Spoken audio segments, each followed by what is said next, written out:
Hi friends, welcome back to my channel. ഇന്ന് നമ്മളൊരു variety ആയിട്ടുള്ളൊരു പുഡിംഗ് റെസിപ്പിയാണ് കേട്ടോ ചെയ്യാൻ പോകുന്നത്. ഡ്രൈ ഫ്രൂട്ട്സൊക്കെ ഇട്ട് നല്ല ടേസ്റ്റി ആയിട്ടുള്ളൊരു പുഡിങ്ങാണ്. കാണാൻ കണ്ടിട്ട് നല്ല ഭംഗിയുള്ളത്. അപ്പോൾ എന്തായാലും നമുക്ക് എങ്ങനെയാണ് ചെയ്യുന്നത് നോക്കാം. അതിനുവേണ്ടി നമുക്കൊന്ന് ഷുഗർ ഒന്ന് കാരമലൈസ് ചെയ്തിടണം. അപ്പോൾ ഒരു 4 ടീസ്പൂൺ വെള്ളം ഒഴിച്ചു കൊടുത്തിട്ടുണ്ട്. കൂടെ തന്നെ ഒരു 4 ടീസ്പൂൺ ഷുഗർ ഇട്ട് കൊടുക്കുന്നുണ്ട്. അപ്പോൾ നമ്മുടെ പഞ്ചസാര നന്നായിട്ടൊന്ന് അലിഞ്ഞ് കാരമലൈസ് ആയത് വരട്ടെ. നല്ല ബ്രൗൺ, ഒരുപാട് ബ്രൗൺ ആക്കാൻ നിൽക്കണ്ട കേട്ടോ. അപ്പോൾ നമുക്കൊരു കശപ്പ് വരും. അപ്പോൾ ചെറിയ രീതിക്കുള്ളൊരു ബ്രൗൺ ആക്കിയാൽ മതി. അപ്പോൾ നമുക്ക് വീഡിയോയിൽ കാണുന്ന സമയത്ത് നല്ല ബ്രൗൺ ആയ പോലെ തോന്നും. പക്ഷെ നമുക്കത് ഇപ്പം ഞാൻ ഉണ്ടാക്കിയത് വന്നിട്ട് ഒരു ലൈറ്റ് ബ്രൗൺ ആണ് കേട്ടോ. ഒരുപാട് ഡാർക്ക് ആക്കുന്ന സമയത്ത് നമുക്കത് കഴിക്കുമ്പോൾ ചെറിയൊരു കശപ്പ് വരും. ഞാനിപ്പോൾ കണ്ടല്ലോ, ആ ഒരു രീതിക്ക് നമ്മൾ റെഡിയാക്കിയാൽ മതി. ഇതുപോലെ ബൗളിൽ ഞാൻ കുറച്ച് ബട്ടർ തേച്ചതാണ് കേട്ടോ അതാ കാണിച്ചത്.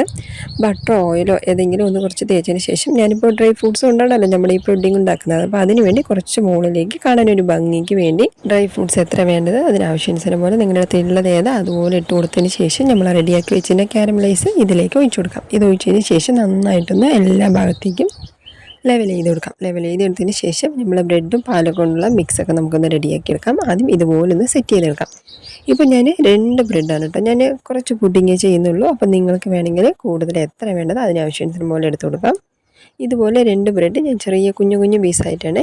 ഇപ്പോൾ 1 കപ്പ് പാലെടുത്തിട്ടുണ്ട്. പാലൊന്ന് ചൂടായി വന്നതിന് ശേഷം അതിലേക്ക് 1 ടീസ്പൂൺ ബട്ടർ ഇട്ട് കൊടുക്കുന്നുണ്ട്. ബട്ടർ ഇട്ടതിന് ശേഷം പിന്നെ ഞാൻ മിൽക്ക് മെയ്ഡാണ് കേട്ടോ, ഒരു 5 ടീസ്പൂൺ മിൽക്ക് മെയ്ഡ് ഒഴിച്ച് കൊടുക്കുന്നുണ്ട്. മിൽക്ക് മെയ്ഡ് ഇല്ലാത്തവർ പഞ്ചസാര മാത്രം ചേർത്താലും കുഴപ്പമൊന്നുമില്ല. ഇപ്പം ഞാൻ വന്നിട്ട് 5 ടീസ്പൂൺ മിൽക്ക് മെയ്ഡും പഞ്ചസാരയും, അപ്പോൾ രണ്ടും കൂടി ആയിട്ട് കറക്റ്റായിട്ടുള്ളൊരു മധുരത്തിലാണ് ഞാൻ ചേർത്തത്. നിങ്ങൾ പഞ്ചസാര മാത്രമായിട്ട് ചേർത്താലും കുഴപ്പമൊന്നുമില്ല.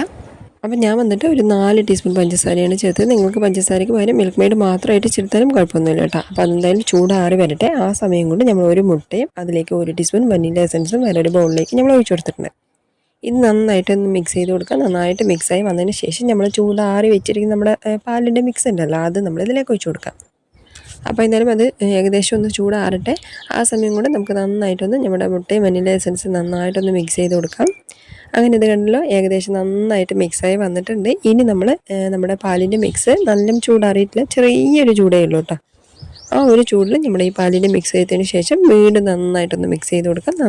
വീണ്ടും നന്നായിട്ട് മിക്സായി വന്നതിന് ശേഷം ചെറിയ ചെറിയ കുഞ്ഞു പീസ് നമ്മുടെ ബ്രെഡ് ഉണ്ടല്ലോ, അത് നമ്മൾ ഇതിലേക്ക് ഇട്ട് കൊടുക്കാം. ഇതും കൂടി ഇട്ടതിന് ശേഷം ഒരുപാടൊന്നും മിക്സ് ചെയ്യേണ്ട, ചെറുതായിട്ടൊന്ന് പാലിലൊന്ന് മുക്കി കിടക്കുന്ന രീതിക്ക് ചെറുതായിട്ടൊന്ന് മിക്സ് ചെയ്താൽ മാത്രം മതി. നിങ്ങൾക്ക് വേണമെങ്കിൽ നല്ല പൗഡർ പോലെ ആക്കി, അല്ലെങ്കിൽ നല്ല വലിയ പീസാക്കി, അതൊക്കെ നിങ്ങളുടെ ഇഷ്ടാനുസരണം പോലെ നമുക്ക് ചെയ്യാം കേട്ടോ. നമ്മളിപ്പോൾ എനിക്ക് ഈ ഒരു കുഞ്ഞു പീസായിട്ട് ചെയ്യുമ്പോൾ കഴിക്കാൻ ആ ഒരു ടേസ്റ്റാണ് കേട്ടോ നമുക്ക് ഇഷ്ടം. അതുകൊണ്ടാണ് നമ്മൾ ഈ ഒരു ചെറിയ കുഞ്ഞു പീസ് പോലെ നല്ല റെഡിയാക്കിയത്.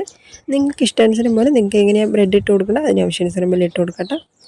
അപ്പോൾ ഇതുപോലെ ചെറുതായിട്ടൊന്ന് മിക്സ് ചെയ്തതിന് ശേഷം നമ്മൾ റെഡിയാക്കി വെച്ചിട്ട് നമ്മുടെ ബൗളിൽ നമ്മളിത് റെഡിയാക്കിയിട്ടുണ്ടല്ലോ, അപ്പോൾ ഇതിലേക്ക് ഒഴിച്ചു കൊടുക്കണേ. അങ്ങനെ അത് ഒഴിച്ചതിന് ശേഷം ഞാൻ വീണ്ടും കുറച്ചുകൂടി ഡ്രൈ ഫ്രൂട്ട്സ് ചേർക്കുന്നുണ്ട്. നിങ്ങൾക്ക് വേണമെങ്കിൽ ചേർക്കാം, ചേർത്താൽ കുറച്ച് ടേസ്റ്റ് ശരിക്കും വെറൈറ്റിയാണ്. അപ്പോൾ ഞാനിത് മുകളിലേക്ക് കുറച്ച് ഇട്ട് കൊടുത്തതിന് ശേഷം ജസ്റ്റ് ഒന്ന് ചെറുതായിട്ടൊന്ന് ഉള്ളിലേക്കൊന്ന് അമർത്തി കൊടുക്കട്ടെ. മുകളിൽ മാത്രമായിട്ട് നിൽക്കുന്ന സമയത്ത് എന്തായാലും അത് ഉള്ളിലേക്ക് പോവും, എന്നാലും ചെറുതായിട്ടൊന്ന് അമർത്തി കൊടുക്കാം. അപ്പോൾ എല്ലാ ഭാഗത്തേക്കൊന്ന് സെറ്റ് ആക്കിയിട്ടില്ല. അപ്പോൾ അതിന് വേണ്ടി നമുക്ക് ഇതിൽ കൂടുതൽ വേണമെങ്കിലും ചേർത്ത് കൊടുക്കട്ടെ. ഞാനിപ്പോൾ കുറച്ച് മാത്രമേ ചേർത്തുള്ളൂ. ഇതുപോലെ ഒന്ന് ആക്കിയതിന് ശേഷം ആവിയിലേക്ക് നമ്മളൊരു 15 മിനിറ്റ് വെച്ച് സെറ്റായിട്ടാണ് ഇപ്പോൾ ഞാൻ കാണിക്കുന്നത്. ഇതുപോലെ സെറ്റ് ചെയ്തതിന് ശേഷം നമ്മൾ സൈഡൊക്കെ ഒന്നെടുത്ത് മാറ്റി കൊടുക്കുകയാണ്. അത് തനിയെ തന്നെ വരും, എന്നാലും ചെറിയൊരു പേടിയാണ് കേട്ടോ. നമുക്ക് പെട്ടെന്ന് എന്തായാലും സെറ്റായി വന്നില്ലെങ്കിലോ അല്ലെങ്കിൽ അടിയിൽ പിടിച്ചാലോ എന്നുള്ളൊരു പേടിയുണ്ടാണ് നമ്മൾ ജസ്റ്റ് ഒന്ന് എടുത്ത് കൊടുക്കുന്നത്. അപ്പോൾ പതുക്കെ ഒന്ന് എടുത്ത് കൊടുക്കുക. നമ്മളിപ്പോൾ പ്ലേറ്റിലേക്ക് കമഴ്ത്തി കൊടുത്തിട്ട് ചെറുതായിട്ടൊന്ന് തട്ടി കൊടുത്തിട്ട് അങ്ങനെ പതുക്കെ ഒന്ന് എടുക്കാം കേട്ടോ. അങ്ങനെ കണ്ടില്ല, നമ്മൾ വെച്ചുകൊണ്ട് തന്നെ അപ്പം തന്നെ നമ്മൾ എടുക്കുന്ന സമയത്ത് ചിലപ്പോൾ പിടിക്കും. ചെറുതായിട്ടൊന്ന് പതുക്കെ അങ്ങോട്ട് ഇളക്കി കൊടുത്തിട്ട് നമ്മൾ എടുക്കുകയാണെങ്കിൽ കറക്റ്റായിട്ടൊരു ലെവലിൽ തന്നെ നമുക്ക് കിട്ടും കേട്ടോ.